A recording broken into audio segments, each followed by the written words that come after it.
tu vari blēj, visapkārt deva man, bet viņu sirdis klusē, jo saldā miegās nauž izkropļoti prāti, saindēta sirds. Sātanistu elles bedrē, dvēselītes pirst.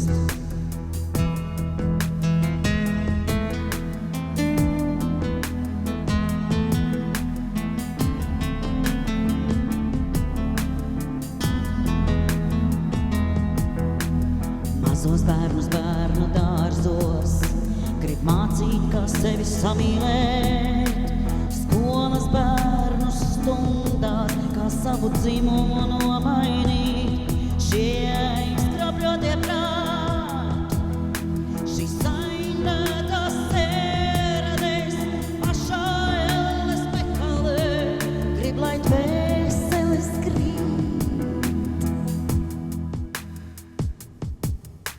Globālisti rullē, aitas līdzi balē, tikai cilvēks mami klusē šajā sātana izrādē. Globālisti rullē, aitas līdzi balē, tikai cilvēks kāpēc klusē šajā sātana izrādē.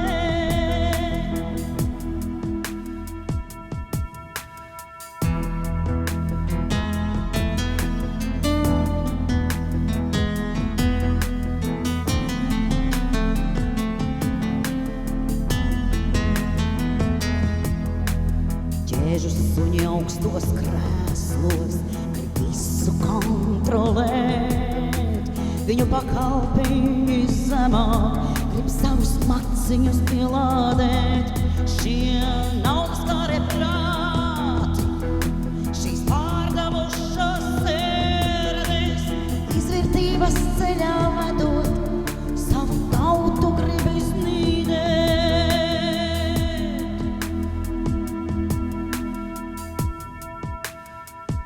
Un tāpēc globālisti rullē, aitas līdzi balē, tikai cilvēks mami klusē šajā sātana izrādē. Globālisti rullē, vergi aplaudē, bet tikai cilvēks mami raugās šajā vaiprāta pasaulē.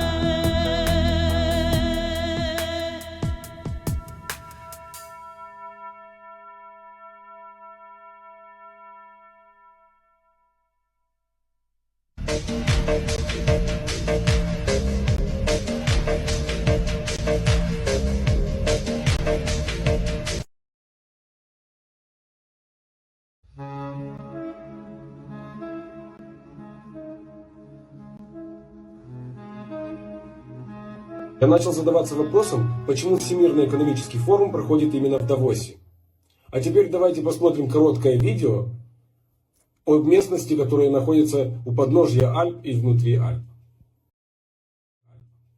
На самом деле это огромная крепость. Внешность — это 4-метровая бетонная взрывоустойчивая стена С-50, способная выдержать определенный уровень ядерного удара. Дальность стрельбы ее орудий может достигать 30 километров. В этой деревне каждые 4 амбара имеют подземный туннель. По видимости, здесь только коровы и луга. На самом деле это убежище. Более того, правительство Швейцарии превратило всю альпийскую горную систему в огромный бункер. Внутри установлены роскошные отели, рестораны, общественные столовые, душевые, общежития и больницы, а также гигантские генераторы электроэнергии и многое другое. Даже ключи от комнат могут занять всю стену.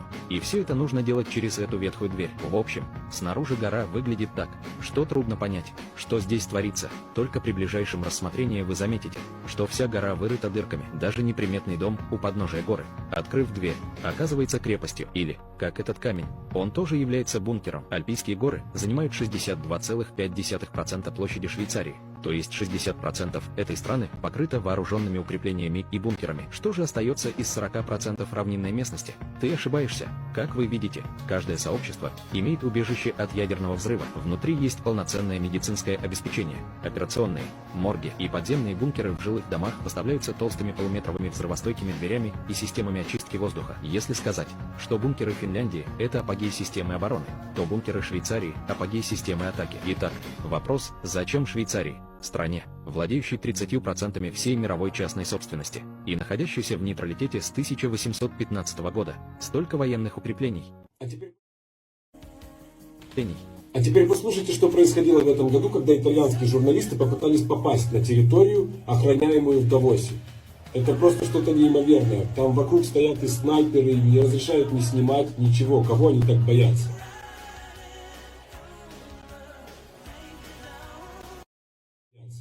К Давосу мы замечаем, что город, спрятанный под швейцарскими Альпами, превратился практически в недосягаемый бункер. Здравствуйте, мы итальянские журналисты. Пожалуйста, отъедьте в сторону. Нас останавливают на контроль. Прекратите снимать, пожалуйста. Мисс, ваш пропуск, пожалуйста. Нет, у меня пропуска, я журналист. Тогда прекратите снимать. А почему мне нельзя снимать? Снайперы на крышах охраняют гостей Всемирного экономического форума под предводительством Клауса Шваба. Главный идеолог большой перезагрузки постпандемического периода. Здесь внизу вы видите именно, где приземляются все их вертолеты.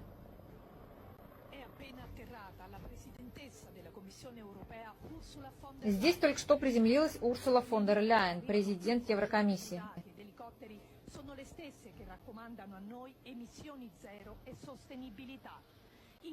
Передвигаясь на личных вертолетах, эти люди учат нас с вами, как меньше выделять СО2. Так, военные нас останавливают и запрещают нам проход. Вам сюда нельзя, это зона табу.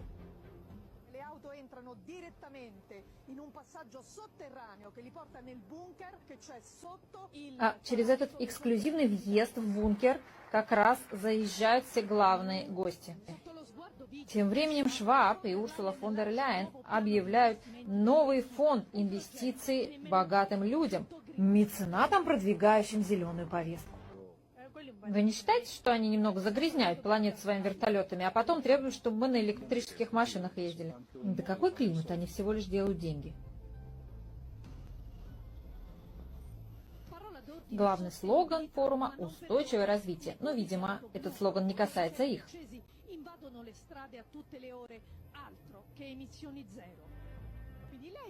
Извините, это вы водитель Клауса Шваба? Получается, это водитель, а сзади это кто, телохранитель? Да-да.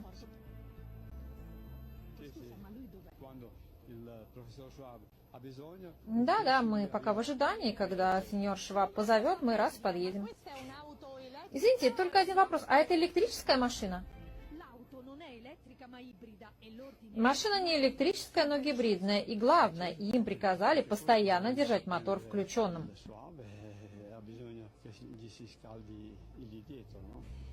Сеньор Шваб хочет, чтобы машина все время была теплой.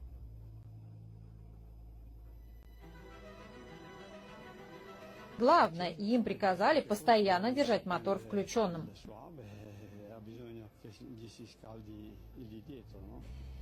Сеньор Шваб хочет, чтобы машина все время была теплой.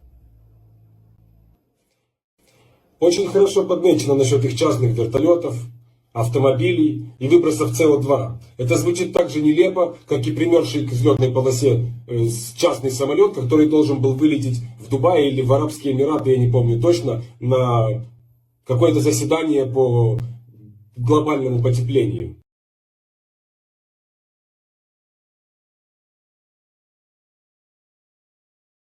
A photo of California Governor Gavin Newsom with Alex Soros has set the internet on fire. Snapped at the World Economic Forum in Davos, the image shows them laughing side by side, fueling outrage from critics who say it symbolizes everything wrong with politics today. Accusations of elitism, backdoor influence, and billionaire puppeteering flooded social media. Memes branded Newsom a sugar baby to global power. Is it harmless networking or a glimpse into shadowy alliances? The debate is fierce. Share your thoughts in the comments. China makes almost all of the windmills, and yet I haven't been able to find any wind farms in China. Did you ever think of that? It's a good way of looking at it. They're smart. China's very smart. They make them, they sell them for a fortune. They sell them to the stupid people that buy them, but they don't use them themselves. They put up a couple of big wind farms, but they don't use them. They just put them up to show people what they could look like. They don't spin. They don't do anything. They use a thing called coal, mostly. But China goes with the coal. They go with oil and gas. They're starting to look at nuclear a little bit. And they're doing just fine. They make a fortune selling the windmills, though. And I think really that's one that they wouldn't be surprised if it stopped. They are shocked that it continues to go. They're very friendly with me. They're shocked that people continue to buy those damn things. They killed the birds. They ruin your landscapes. Other than that, I think they're fabulous, by the way. Stupid people buy them. People most affected by what we talk about here will never come to this conference. That's the central tension of this forum. Davos is an elite gathering trying to shape a world that belongs to everyone. That is why this year's theme is the spirit of dialogue. Because dialogue is the only way a room like this can earn the legitimacy to shape ideas for people who aren't in the room.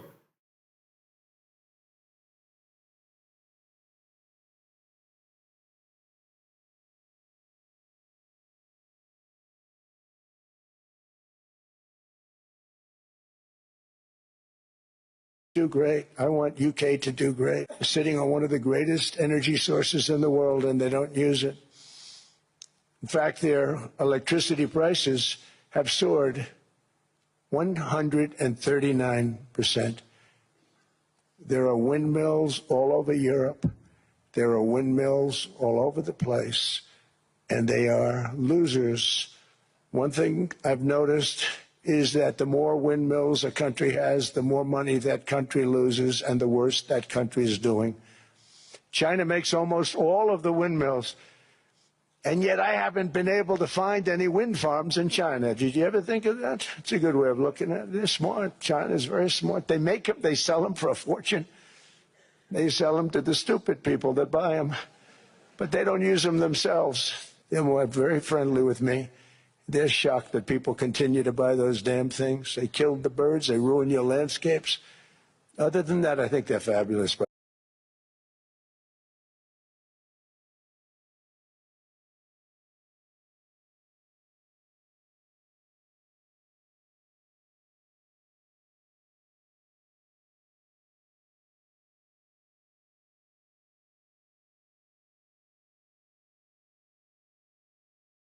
Should we be about 5G towers, do you think? I'm very concerned about it. So like 9, 10? Calling it 5G is actually a misnomer because that doesn't have to do with 5G does not tell you what's wrong with EMFs. EMFs are bad depending on the pulse rates and the wavelengths, and some of them are very bad. And in Europe, the regulations are an order of magnitude lower than what we allow here. Mm-hmm. But there are literally over 10,000 studies that document a number of ill effects, including cancer, tumor growth.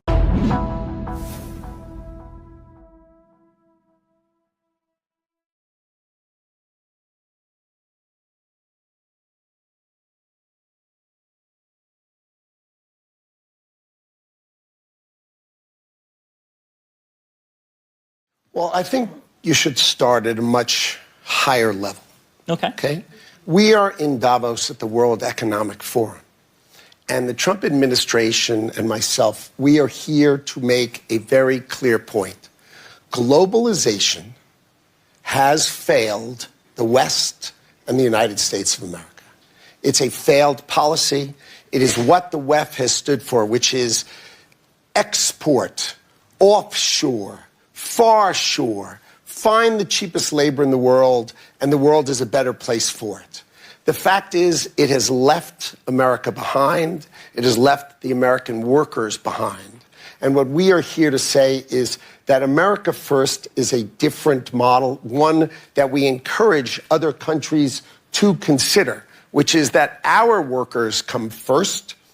We can have policies that impact our workers. Sovereignty is your borders. You're entitled to have borders. You shouldn't offshore your medicine. You shouldn't offshore your semiconductors. You shouldn't offshore your entire industrial base and have it be hollowed out beneath you. You should not be dependent for that which is fundamental to your sovereignty on any other nation. And if you're going to be dependent on someone, it darn well better be your best allies. Okay? And so that is a different way of thinking. It is completely different than the WEF. I viewed the WEF as not a flagpole in the middle, but in fact, they are the flag. Whichever way the wind blew, so it blew. You should have solar, you should have wind. Why are you going to do solar and wind? Why would Europe agree to be net zero in 2030 when they don't make a battery? They don't make a battery.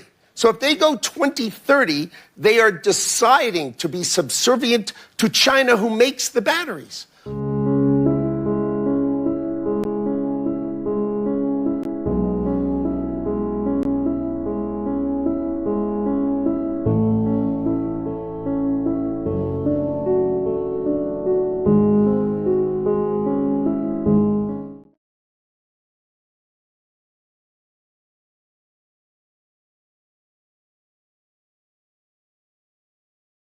The AI is entering into the health system, but not just into the health system, it's all the way down to the level of the patient. So the patient is able to talk in their local language and describe what's going on. And so in order to make this a reality, to see what works, what doesn't work, we're thrilled that OpenAI and the Gates Foundation are committing an initiative called Horizon 1000, where we'll go into 1,000 primary healthcare clinics in Africa. And the goal is to make the work there much higher quality and, if possible, twice as efficient as it is today, taking away the paperwork that needs to be done, organizing the resources, so the patient knows what's available and when to come for their appointment. So there's all sorts of things can be improved. Rwanda has been a great partner for the Gates Foundation in a lot of things, and so we're thrilled that that's actually the first country that this work will go into. We'll certainly also, over time, work in Kenya, South Africa, Nigeria, and you have different systems that we have to connect into. Although not this initiative, there's obviously a lot going on in India as well, and so over the next couple of years, I would expect developing world health may even get ahead of rich world because the need is so great, and the governments are embracing this and making sure that it's moving at full speed. Your message about vaccines is coming at a time where it's not politically in vogue, and there has been a big push, particularly by RFK Jr., to reduce the number of vaccines that are mandated, if any, for school kids who are entering primary education in the United States. How much is that affecting your business?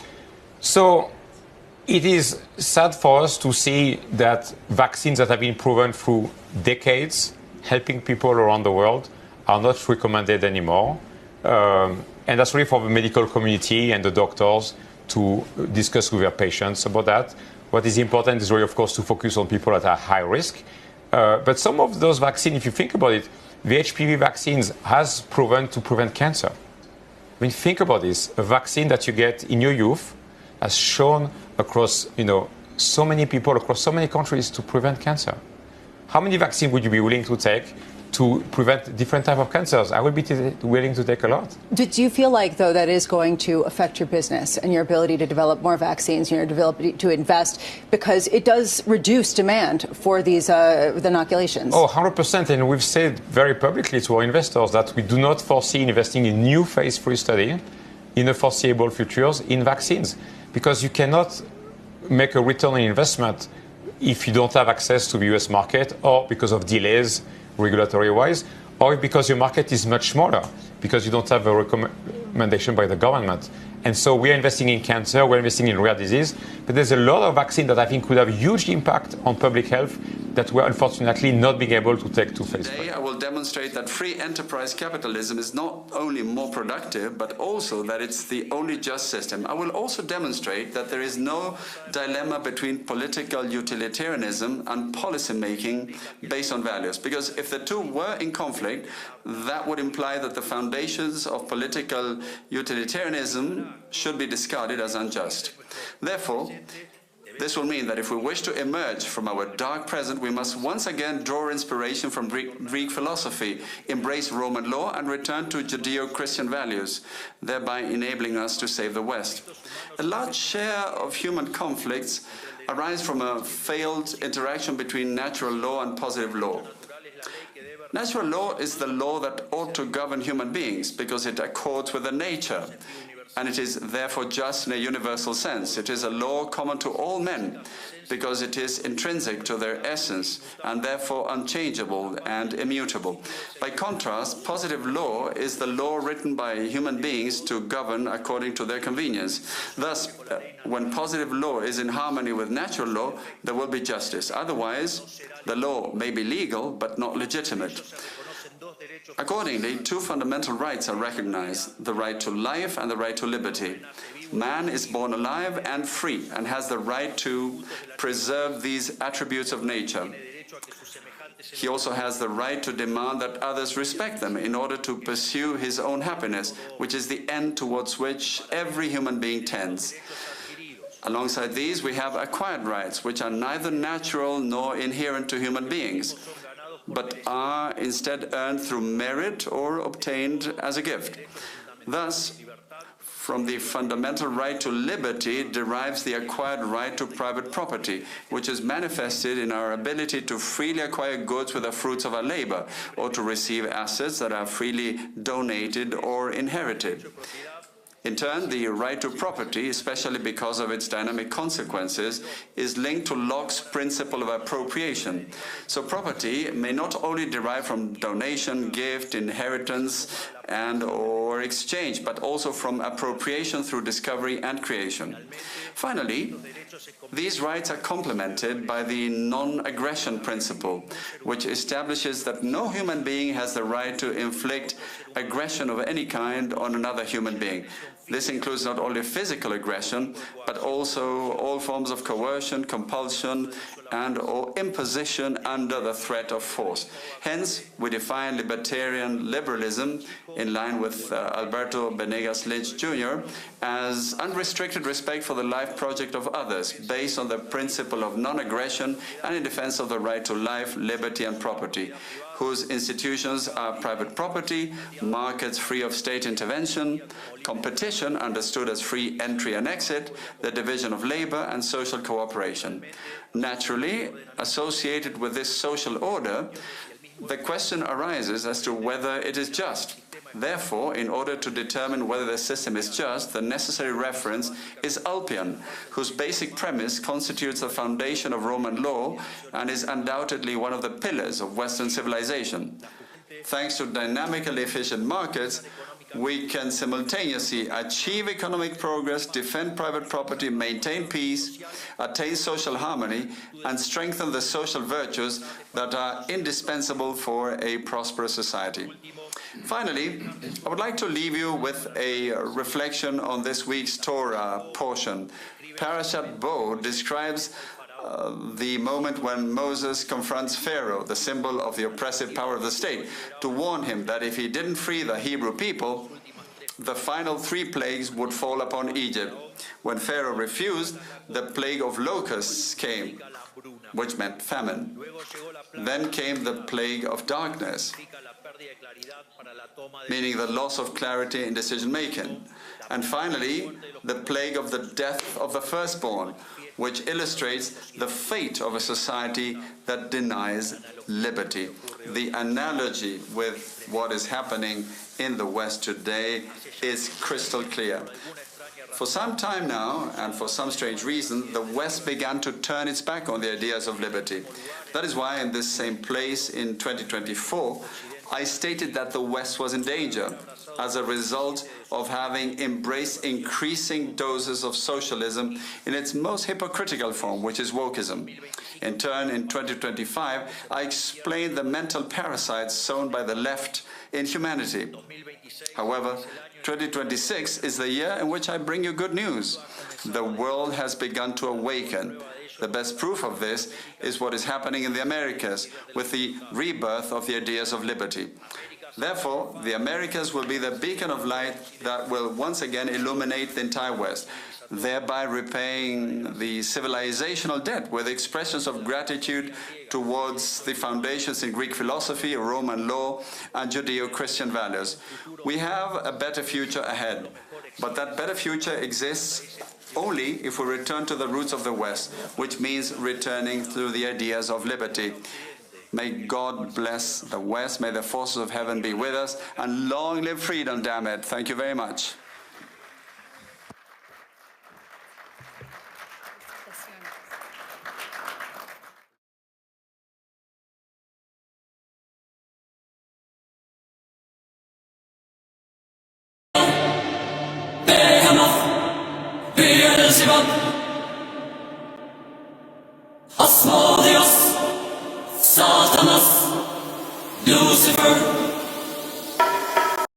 First of all, it's a pleasure to be on the gloom and doom panel. Yeah, we're not gloom. You know that. 1920s were an extraordinary period. As I said at the beginning, it's not preordained that it has to end badly. The end note of the 1920s, which was, of course, the Great Depression, Andrew. So let's take a step back and talk about where we are right here, right now.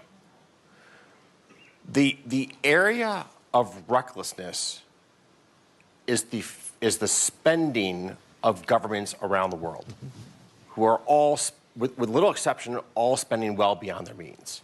That's the recklessness of this moment in history.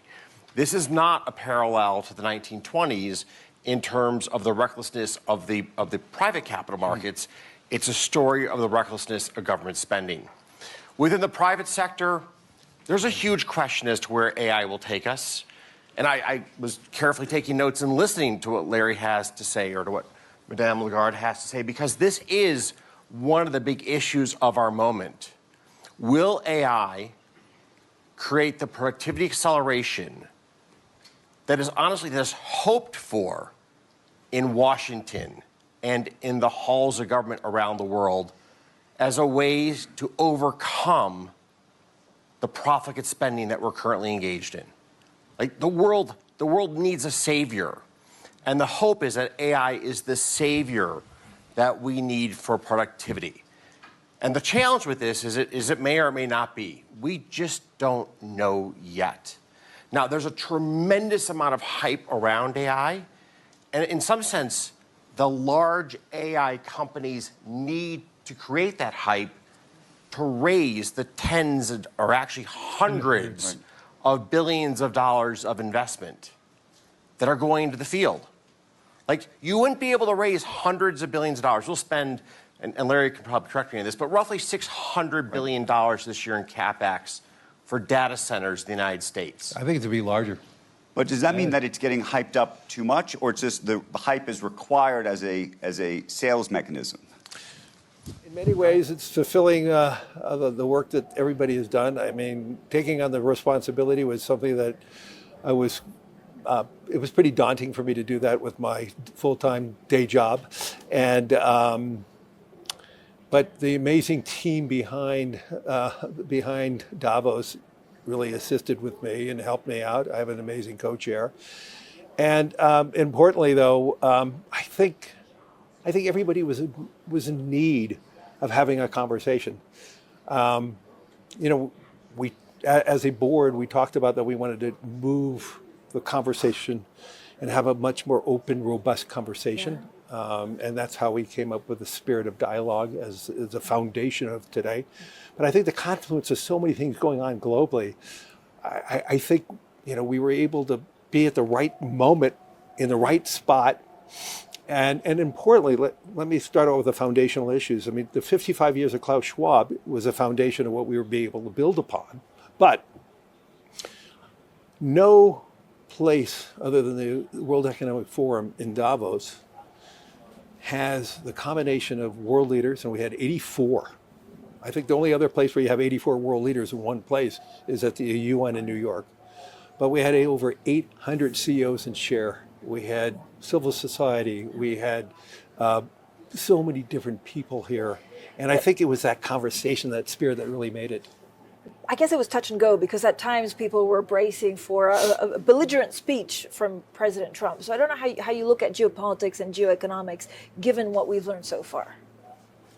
I think because of all that everybody wanted to hear, I think Tuesday was just as important. The conversations we had with Europeans, with Mark Carney, with Emmanuel Macron, they were great, honest, open conversations. I think Mark Carney delivered an incredible conversation. I may not have agreed with everything he said. That's not what we're here for. We're here to have that conversation. But I really do believe the openness of those conversations on Tuesday led obviously to a large conversation with the President of the United States yesterday, and then we had the Peace Initiative this morning. But my conversation even Wednesday morning with Jensen on the role of NVIDIA and what does that mean for all of AI? And to me, I learned a lot in that conversation. Do you worry about AI bubbles? I mean, this is the thing that worries the markets. If you put your BlackRock hat on for a second, yes, yeah. It's AI and it's geopolitics. Which one's more uncertain? I don't think there's any uncertainty about AI. There's no question. Hundreds of billions of dollars is needed to build this out. The CapEx is going to drive more global growth. How that is going to be dispersed and where it's going to be really dependent on each and every government. But I sincerely believe there is no bubble in the AI space. That being said, like in everything else in capitalism, there's going to be some big failures. Okay, we always see a rotation, and there's going to be some huge winners and some losers. But do I believe the needed capital to build out AI is one of the great opportunities for the world to come? When you think about the hundreds of billions of dollars of infrastructure that's necessary, countries are going to have to rebuild their grids. We're going to have to source new powers of energy. Last night at a dinner, we had an amazing conversation on how AI is going to change science and how it's going to improve human lives in terms of medicine. But importantly, there's a strong foundational belief that AI is going to accelerate new sources of power. And if we can have cheap sources of power, abundant cheap sources of power, maybe things that we can't even think of today through AI, imagine how that could lift the rest of the world. You announced a big, partnership with Microsoft that you've raised $12.5 billion as part of this, partnership to bankroll data centers. Yes. Like, when are you hitting 30 million? 30 billion, yeah. 30 billion. When's that coming? Well, we raised 12. We announced 12 and a half. We're actively raising more money. We did already make an acquisition in Aligned Data Centers. The total enterprise value was $40 billion. But not only is Microsoft our partners, MGX of Abu Dhabi, NVIDIA is one of our partners, XAI is one of our partners, and so we have an incredible partnership group in building this out, and we are seeing more and more opportunity working alongside some of the best hyperscalers, and so we see nothing but opportunity, and that but we have to be judicious and we have to be thoughtful about it. But I'm very encouraged about what AI can do for humanity. I mean, the way we've covered World Economic Forum is also trying to figure out whether there was a move away from U.S. assets. Do you see that at all, or is it a conversation that you had with the Trump administration? So if I go back to early Davos last year, I would say the average world investor had an unbelievable overallocation in dollar-based assets. And I think over the course of last year, we saw probably a 5% reallocation. And that's fine. I mean, when your liability is another currency and you're investing in dollar, I mean, the value of the dollar is an important consideration in your total return. Could there be more reallocation of the dollar? I think the U.S., because of where we are at AI and the amount of capital that's being spent, I think we have the U.S. economy is really growing fast. I mean, we estimate it'll be over 5%, in the first quarter. So we are, the key is now, don't just focus on GDP, because GDP is heavily oriented to all the CapEx on AI and technology. The key is, in that economic condition, are we creating enough great jobs? And so to me, that is what what we need to be focused on, not just GDP anymore, because GDP is going to be powerful. And that's one of the reasons why I am still, I do believe the United States is one of the great places to invest, and will remain to be one of the great places to invest. But having a diversification, that we've seen a little bit here and there, I'm very relaxed about it. I think there's too much noise about that. Okay. What have you learned here in Davos? I mean, you've spoken to everyone. Are people nervous about the relationship between the US and the EU? Is it a little bit better than it was? What do we do with China? What's been the most surprising conversation you've had? How people needed to be here to have a conversation. I think people came here with a lot of trepidation. I think they came here with a lot of fears. And I do believe we're going to be leaving Davos with less geopolitical fears. I believe we have, if there can be peace in Ukraine, which I'm heavily involved in, and BlackRock's heavily involved in working on the Prosperity Fund. I mean, think about that. If we could have that, that's the foundation of a more global economic growth. When you think about when we entered 2025, where we had a war in Gaza, we had all these different skirmishes, and we may be more nervous and focusing on all these issues, but the reality, the world is becoming safer, not less safe, in my mind. And the last thing I want to say related to volatility, which, if you look at the 10-year Treasury on January 1st, 2025, April 1st, and October 1st, and then January 1st this year, if you're looking at using those 4 points of data at the 10-year Treasury, the 10-year Treasury moved 3 basis points. Okay, yes, we've had a lot of volatility. There's been a lot of volatility. But my point is, the way I want to talk about that, when you look at those wider points, there's been no volatility. And the key and the message that we need to be telling people who are watching, it's not about the moment, it's not about the noise. I mean, it is about long-term investing. When I think back, if you invested $1 in the S&P on January 1st, 2000, and a year later, you had a 30% downdraft because of the dot-com blast. But over that 25 years, you made over an 8% compounded return, better than almost any other investment again. I think there's just not enough narrative, not enough conversation about, we got to just walk away from the noise. And if you believe in that we can be better, if you believe that your government, your economy is going to grow, you need to grow with it.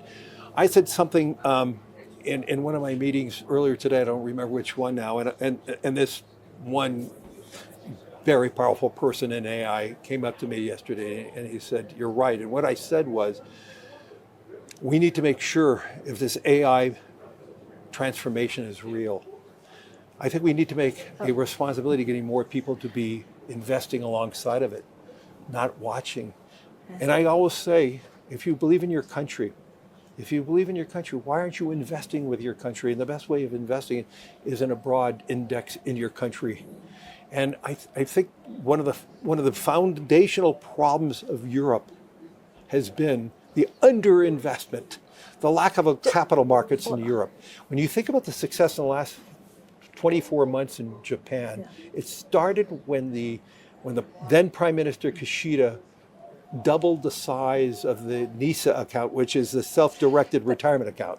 Larry, does that change after the threats and warnings from President Trump for Europe?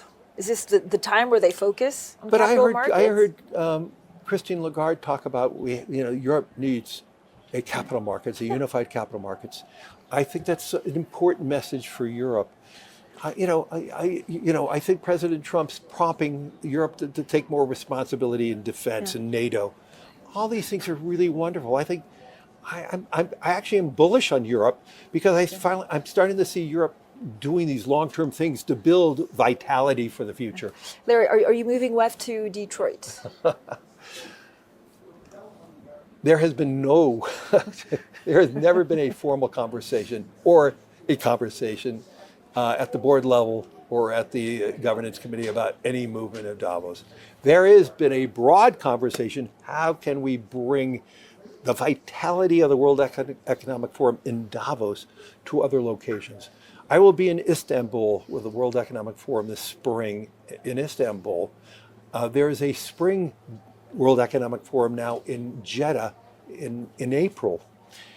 And so we need to have this foundation of conversation, not just here in Switzerland, but we need to have it in other locations.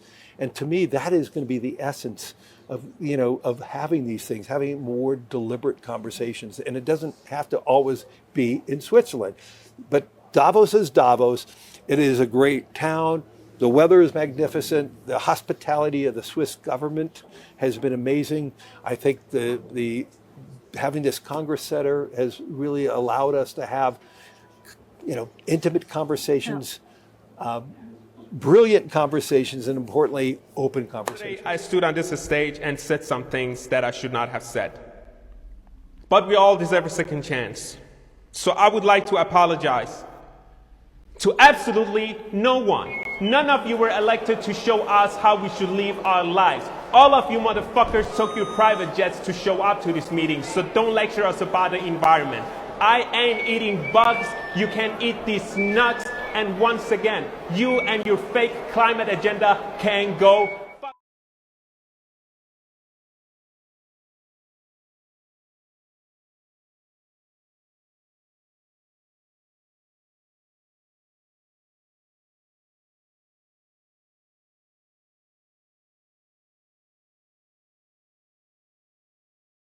We look at employment already right now, and sometimes it seems a little soft. It's gotten a little softer. Do you think that's a function of AI? Maybe not to date, but 2 years from now, 4 years from now, particularly in the white collar area, yes. The world will be more efficient. That'll free up resources to do other things. As robots come along, then you'll see the same thing over in the blue-collar space. As autonomous driving comes along, you'll see that in that particular vertical. And so productivity will go up, and we get to decide, do we do new things? Do we reduce work week? Do we let people retire earlier? Eventually, society is better off. Europe loves to discuss the future, but avoids taking action today, action that defines what kind of future we will have. Europe needs united armed forces that can truly defend Europe. Today, Europe relies only on the belief that, but no one has really seen the alliance in action. If Putin decides to take Lithuania or strike Poland, who will respond? Who will respond? Right now, NATO exists thanks to belief that the United States will act, that it will not stand aside and will help. But what if it doesn't? Dear friends, we should not degrade ourselves to secondary roles, not when we have a chance to be a great power together. We should not accept that Europe is just a salad of small and middle powers seasoned with enemies of Europe. When united, we are truly invincible. Investors are going to build up territories, build up countries, build up nations, and they will control them. It would be run by, rather than presidents and prime ministers, sovereign CEOs. This is much more sinister, and let me explain. It starts off with Kushner's new Gaza plan. I think they've chosen Gaza because they knew they could bomb the heck out of it to raise the entire place so that they could clear all the rubble, build something brand new, and try out this new style of world domination nation. And we know this because the Board of Peace is not, even though it was supposed to be created for Gaza, it's not in their charter. Gaza's not mentioned. It's for any and all territories that they can essentially get their hands on to do this exact same project. Gaza is just the prototype. Now let's first listen to Jared Kushner talking about the new Gaza plan. We want to encourage all the countries to be able to follow these best practices. What the Board of Peace will have the ability to do if we're successful with Gaza is really show how do you do peace implementation. As we're creating this system, we can just document these learnings and make them available to all else who want to use them in the future. Very specifically, Jared Kushner's talking about investors redesigning a strip of land whose people still do not control their borders, their politics, or their security. They will not be in charge. There'll be amazing investment opportunities. The charter for the Board of Peace actually gives Trump ultimate decision-making power with the ability to act on the board's behalf without needing full board consent, essentially making him a king of a territory. That is essentially what this is. And the thing about the Board of Peace is that it's not limited to Gaza. When they started Board of Peace, they said, oh, this is for the rebuilding of Gaza. But then they wrote the charter and they unveiled the charter, and it turned out, wait a minute, this isn't limited to Gaza. This is for any and all areas of the world that you believe there's a conflict, and you're going to go in there with investor money and rebuild these areas, and the investors will actually be in charge. The governance will be by the investors who have a board, a chairman of the board who's ultimately the overseer of this, not the people. They want that for all of us. This is a way for the investors to start ruling the world. I want Europe to do great. I want UK to do great. They're sitting on one of the greatest energy sources in the world, and they don't use it. In fact, their electricity prices have soared 139%. There are windmills all over Europe. There are windmills all over the place, and they are losers. One thing I've noticed is that the more windmills a country has, the more money that country loses and the worse that country is doing. China makes almost all of the windmills, and yet I haven't been able to find any wind farms in China. Did you ever think of that? It's a good way of looking at it. They're smart. China's very smart. They make them, they sell them for a fortune. They sell them to the stupid people that buy them, but they don't use them themselves. They're very friendly with me. They're shocked that people continue to buy those damn things. They killed the birds. They ruin your landscapes. Other than that, I think they're fabulous, by the way. Hi, I'm Robert F. Kennedy, Jr., your HHS secretary. On Thursday, the United States formally withdrew from the World Health Organization. We made this decision to reclaim our independence, to protect American sovereignty, and to free our public health policy from a system that no longer serves the American people. The World Health Organization has lost its way. It's drifted far from its founding mission, and it's become mired in bureaucracy, in conflicts of interest, and in international power politics. During the COVID pandemic, those failures weren't just abstract, they were deadly.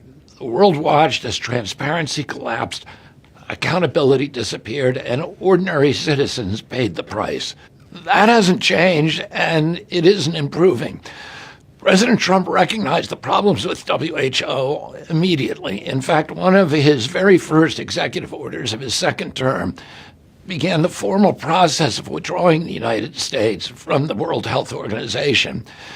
It was an early, decisive signal that American health policy would answer to the American people and not to foreign bureaucracies. Today, we're completing that action. Protecting Americans here at home and abroad is our top priority, and that's why my team at HHS, working closely with the HHS career civil servants and scientists and the State Department, has strengthened our biosecurity, upgraded disease surveillance, improved outbreak preparedness, and expanded the rapid response capabilities for any public health emergency wherever it begins. We don't need outside institutions to do that. Going forward, U.S. engagement with the WHO will be limited solely to completing our withdrawal and safeguarding the health and safety of the American people. All U.S. funding has ended. All government U.S. personnel have stopped working there. I believe this deeply, that only the United States has the scale, the innovation, and the leadership to drive global health solutions that put people first, starting with our own citizens. Although we are withdrawing from the WHO, America will never withdraw from its leadership in global health. America will continue to lead. We will lead with science, with integrity, and with transparency, and with accountability. And let me say this clearly. For the Americans who died alone in nursing homes, the small businesses that were destroyed by reckless mandates, the families whose lives were upended by unelected foreign officials who never answered to them, this decision is for you. Thank you. Produced by the U.S. Department of Health and Human Services.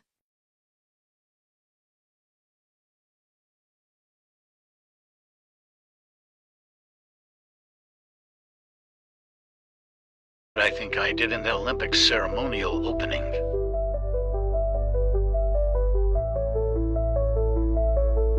Pentagram.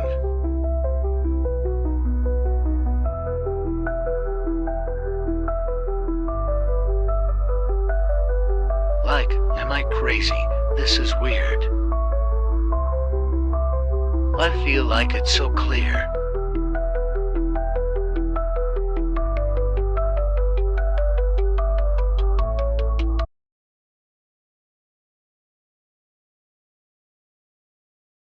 Epstein. Epstein.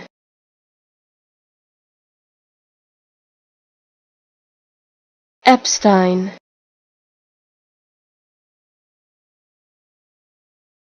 Their minds will belong to us, and they will do as we say. If they refuse, we shall find ways to implement mind-altering technology into their lives. We will use fear as our weapon. We will establish their governments and establish opposites within. We will own both sides. We will always hide our objective, but carry out our plan. We will perform the labor. They will perform the labor for us, and we shall prosper from their toil. Our families will never mix with theirs. Our blood must be pure always, for it is the way. We will make them kill each other when it suits us. We will keep them separated from the oneness by dogma and religion. We will control all aspects of their lives and then tell them what to think and how. We will guide.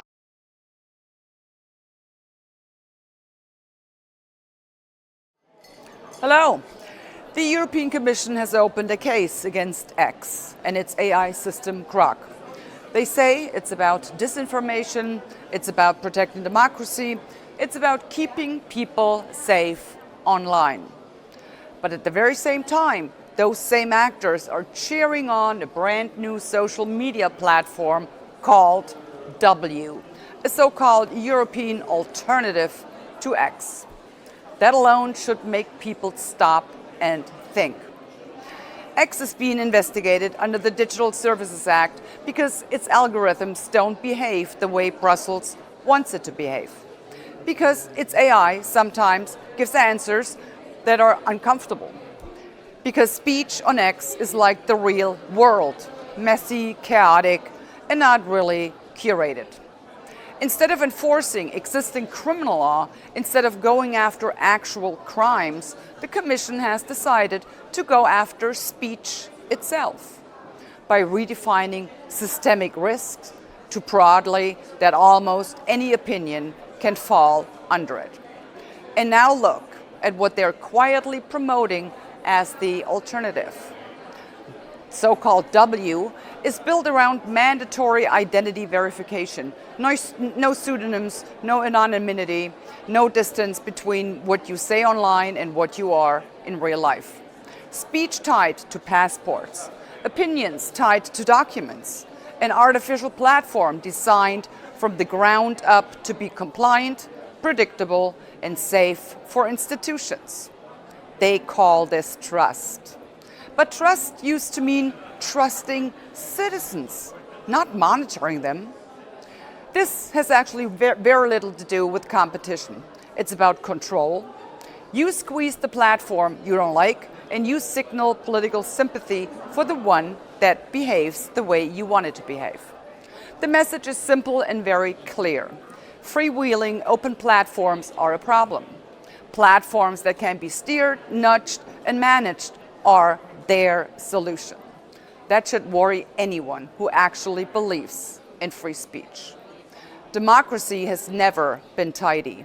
Public debate has never been polite, and progress has never come from verified opinions approved in advance. If a political system only functions when speech is filtered, identities are locked, and dissent is friction managed out of existence, then the problem isn't the platform. It's the system that no longer trusts its own citizens. But it is free and intrepid speech which exposes the fact that the emperor is naked. Think about that one. Bye.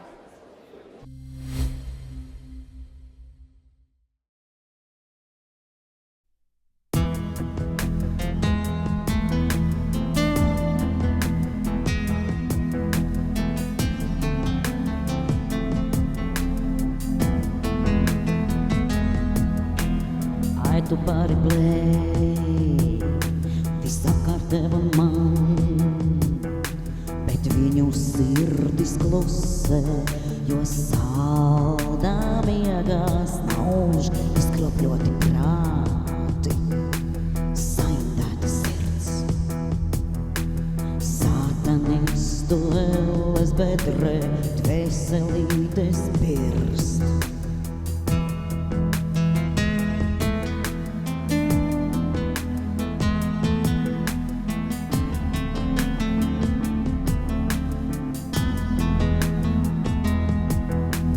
Mazos bērnus bērnu dārzos grib mācīt, kā sevi samīlēt. Skolas bērnu stundās, kā savu dzimumu nomainīt. Šie izkropļotie prāti, šīs saindētās sērades, pašā elles meklē, grib, lai dvēseles krīt.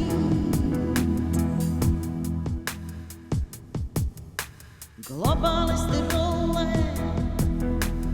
aitas līdzi balē, tikai cilvēks mani klusē šajā sātana izrādē.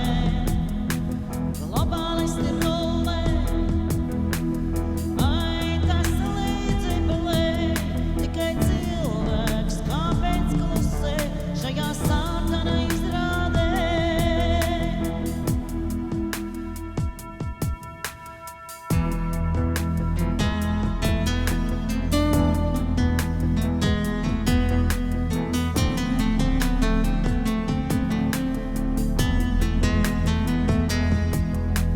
Ķēžus suņi augstos krēslos, grib visu kontrolēt.